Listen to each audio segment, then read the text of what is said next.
In the previous video, we talked about frequency distributions, relative frequency distributions, and cumulative distributions. So in this video, I'd like to build on that and talk about visualizations or graphs, or graphs of frequency distributions. All right, so we're talking about graphs in this video. Now the two main types are histograms and frequency polygons. And then, I guess for histograms and frequency polygons, we're talking about frequency distributions in which we're counting how many values are in each class, and relative frequency distributions. Relative frequency distributions in which we're converting those frequencies into percentages.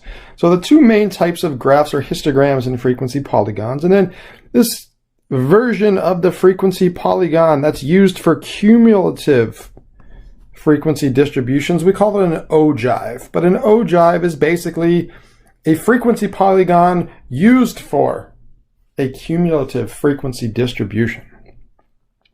All right. So start with histograms. We've talked about bar charts already, and basically a histogram is nothing more than a bar chart. A bar graph where the height of each bar represents the frequency. Really, the only difference is there's no gap between individual bars. And this, if you think about the class boundaries that I explained in the last video, this is where the class boundaries come into play. It's one single number that separates classes. So the class boundaries would be what I have here in red on the horizontal axis. And one here and also one here. All right, so frequency distributions, we could graph them in the form of a histogram where we have each class is down here and the frequency is the height of each bar. Another thing we could use, another type of graph we could use, is called a frequency polygon. And it's basically the same thing, except instead of a bar, we just use a point. All right, so this point would correspond to maybe this bar on the histogram, and then this point would correspond to this bar, and so on. This point right here would be another bar. So it's the same information. It's the same exact information as you would have on a histogram. So now the question is why? Why would we use a different type of graph? If we already have histograms and they're commonly used, why would we use also frequency polygons? Well, let me go ahead and I'll erase the histogram that I have overlaid here. So for one single frequency distribution, you could use either a histogram or a frequency polygon. Neither one is going to tell you anything the other one doesn't. That's two ways of saying the exact same thing. 6 of these, half a dozen of those. Half of these, 0.5 of those. This is two ways of saying the same thing. What makes the frequency polygon useful is when you have more than one data set. So, think about trying to make two histograms on the same graph. It would look, something like here's just a basic little histogram. Okay, so there's histogram number 1, and then you wanted to put another histogram on top. So here's histogram number 2. Well, it's not so easy to read. Right? As soon as you start layering histograms on top of each other, it's not something you want to do. So what the frequency polygon allows us to do is compare two or more sets at once. So because we don't have those shaded bars, we just have individual points connected by line segments, we could overlay 2 or 3 or 5 or 10 or however many graphs we want. We could overlay many, many different graphs on one set of axes. And now while each individual frequency polygon doesn't tell you anything the histogram doesn't, it allows you to compare different graphs. Right.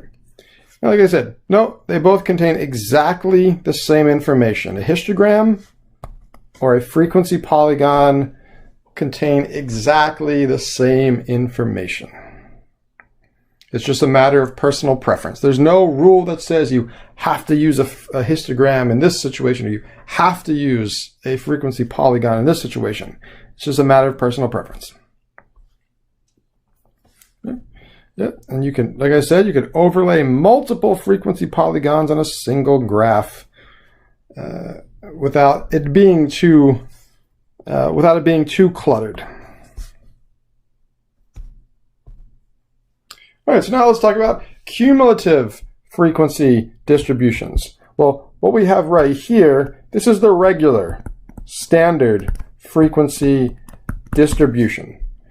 And now, once you have the frequency distribution, we talked about how to convert that to a relative frequency.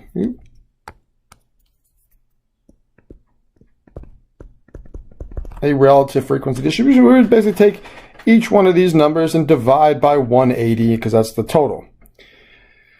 Now, to convert the frequency distribution to a cumulative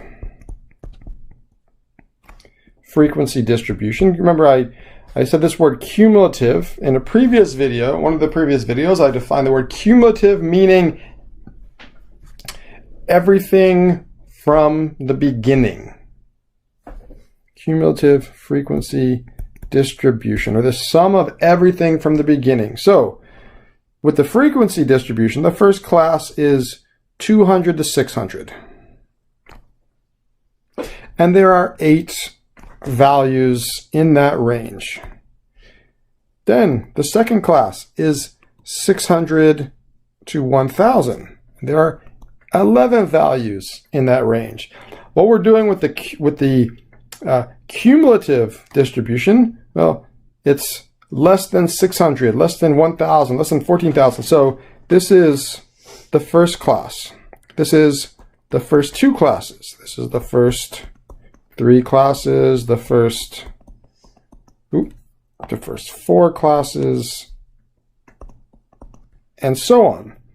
So the first class has 8.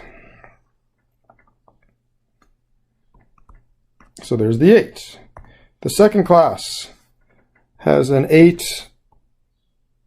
The second class has an 11. So the first 2 classes, 8 and 11, give you 19. Third class has 23. So 8, 11, and 23, that is a total of 42, and so on. So we're taking the basically cumulative frequency distributions give you a running total. A running total. Okay, so that's how we construct the cumulative frequency distribution, and then the graph of the cumulative frequency distribution is very similar to the frequency polygon. It's just a frequency polygon. When used for a cumulative distribution, we call it an ogive plot. An ogive means the same thing as frequency polygon.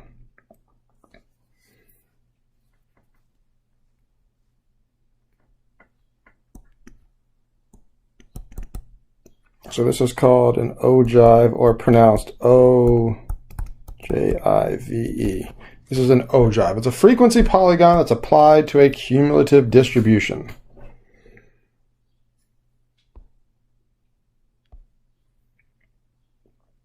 All right. So that about does it for this section. Next, we're going to move on to our study of the measures of center, measures of variation, and measures of relative standing, the next big topics in descriptive statistics.